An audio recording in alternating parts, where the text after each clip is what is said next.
Halo Bedikers, masih ingat nggak dengan Jenderal Purnawirawan satu ini?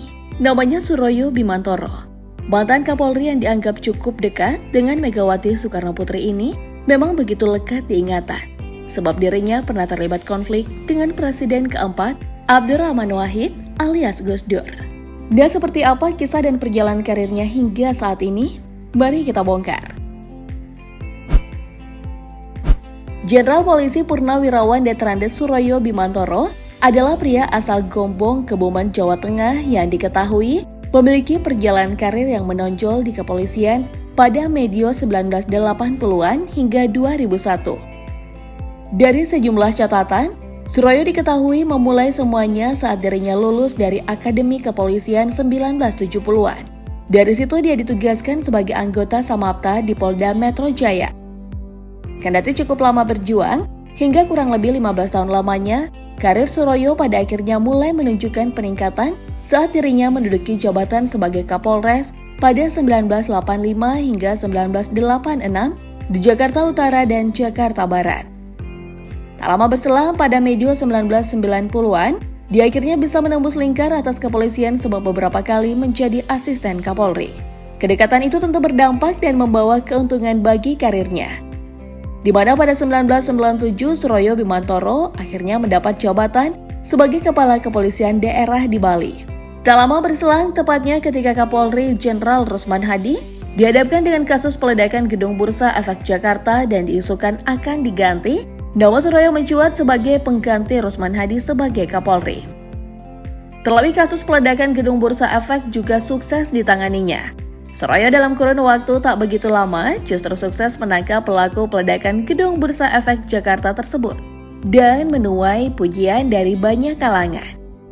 Alih-alih demikian, meski namanya naik sebagai calon kuat, namun tepat saat hari H Presiden Gus Dur justru menunjuk Rusdi Hardjo sebagai Kapolri, sementara Suroyo menjadi wakilnya. Beruntung Suroyo pada akhirnya menduduki jabatan tersebut pada 23 September setelah melalui sejumlah drama. Dia sepatutnya melenggang bebas menjadi Kapolri dikarenakan jabatannya sebagai Wakapolri kala itu justru mendapatkan pertentangan dari sejumlah perwira tinggi kepolisian yang menilai jabatan Kapolri saat itu syarat dengan politik. Angket pun kemudian dilakukan dengan tujuan mencari siapa yang paling layak menjadi Kapolri. Alih-alih demikian, angket nyatanya tak mampu menjegal Suroyo sebagai Kapolri. Dari beberapa sumber disebutkan, nama Suroyo tetap mendominasi hasil angket hingga pada 23 September.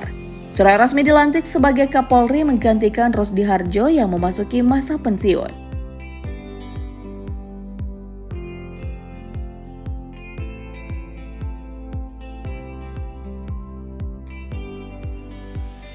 Tak ada musuh abadi dan tak ada teman sejati dalam peraturan politik. Kalimat yang akrab dengan politik umat manusia itu nampaknya juga terrealisasi dalam perjalanan karir Suroyo Bimantoro sebagai Kapolri tahun 2000 silam. Sejarah mencatat, Suroyo adalah seorang Kapolri pembangkang. Dia sejatinya berhutang budi lantaran dilantik sebagai Kapolri oleh Presiden Gus Dur. Belakangan justru balik badan dan melakukan pembangkangan pada Presiden keempat Republik Indonesia.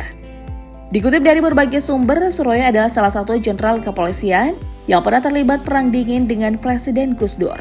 Salah satu yang dicatatkan media massa kala itu adalah penolakannya terhadap kebijakan Gus Dur menghadapi isu Papua Merdeka.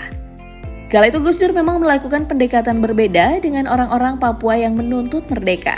Gus Dur kala itu sepakat jika bendera Bintaro Kejora yang menjadi simbol Papua Merdeka dikibarkan, dengan ketentuan tak lebih tinggi dari bendera merah putih. Hal itu terang saja menjadi wacana paling populer dan menjadi polemik kala itu. Parahnya alih-alih mengikuti Gus Dur sebagai Panglima tertinggi Angkatan Bersenjata Indonesia kala itu, Kapolri Suroyo Bimantoro justru menjadi seseorang penentang kebijakan tersebut. Hubungannya menjadi semakin panas kala seorang pendukung Gus Dur tertembak peluru nyasar dari aparat keamanan. Gus Dur berang dan menuding Kapolri tak becus mengawasi anggotanya. Belum lagi simpatisan Gus Dur tersebut juga dikabarkan tertembak di warung makan dan bukannya di lokasi demonstrasi yang membuat Gus Dur merasa ada sesuatu dari kejadian itu. Mendapati sikap Suroyo yang sudah tak sejalan dengannya, Gus Dur pada 20 Juli 2001 lantas mencopot jabatan Suroyo dan mengirimnya ke Malaysia untuk bertugas sebagai duta besar di sana. Alih-alih begitu, Suroyo kembali membangkang. Bahkan dilansir dari media massa merdeka.com, saat Gus Dur hendak melantik Kapolri penggantinya yakni Khairuddin, Suroyo tak menyerahkan tongkat komando Kapolri hingga membuat Gus Dur terpaksa meminta seseorang untuk membeli tongkat komando di Pasar Senen. Tak hanya itu saja, nama Suroyo Bimantoro juga menjadi perbincangan kala dirinya berhasil menduduki lagi jabatan Kapolri usai dilantik oleh Presiden baru, Megawati Soekarnoputri yang naik tahta menggantikan Gus Dur. Bagaimana tidak, alih-alih mencopot jabatan Khairuddin sebagai Pet Kapolri, Megawati kala itu justru mengeluarkan Kepres nomor 97 tahun 2001, yang pada intinya mengangkat kembali Suroyo Bimantoro sebagai Kapolri dan menganggap pelantikan Khairuddin tak sah.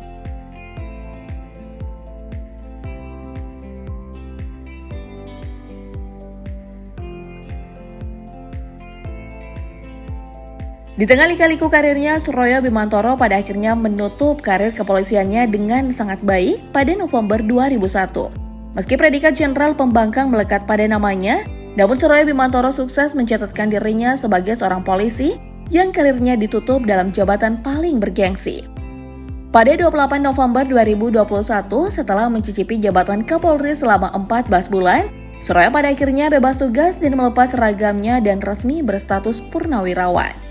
Suroyo melepas semuanya dan kembali menjadi rakyat sipil dengan status purnawirawan. Nah, Pediger, semasa pensiun nampaknya bukan akhir segalanya bagi Suroyo Bimantoro. Pensiun baginya justru menjadi awal baru petualangannya dalam dunia bisnis. Sejumlah perusahaan besar menggunakan jasanya hingga pada 2011 lalu. Dirinya sukses menjadi petinggi pada perusahaan retail besar Carrefour Indonesia. Di sana dirinya menjabat sebagai komisaris utama.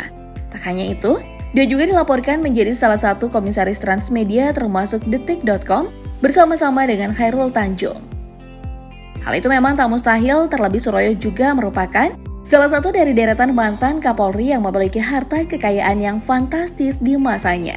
Tercatat saat menjabat sebagai Kapolri, dirinya sudah memiliki sejumlah tanah dan bangunan di sejumlah daerah, masing-masing di Bogor, Jakarta Utara, Jakarta Timur, dan Surabaya dengan total keseluruhan 2,2 miliar rupiah. Kala itu Suroyo juga tercatat memiliki sejumlah mobil mewah, masing-masing dengan merek Mitsubishi seharga 90 juta rupiah dan juga Land Cruiser seharga 700 juta rupiah. Tak sampai di situ saja, Suroyo Bimantoro juga membukukan kekayaan lainnya berupa uang kas senilai 150 juta rupiah dan juga harta setara kas yang mencapai 1 miliar rupiah. Sehingga total keseluruhan harta Suroyo Bimantoro saat itu sudah mencapai 4,4 miliar rupiah.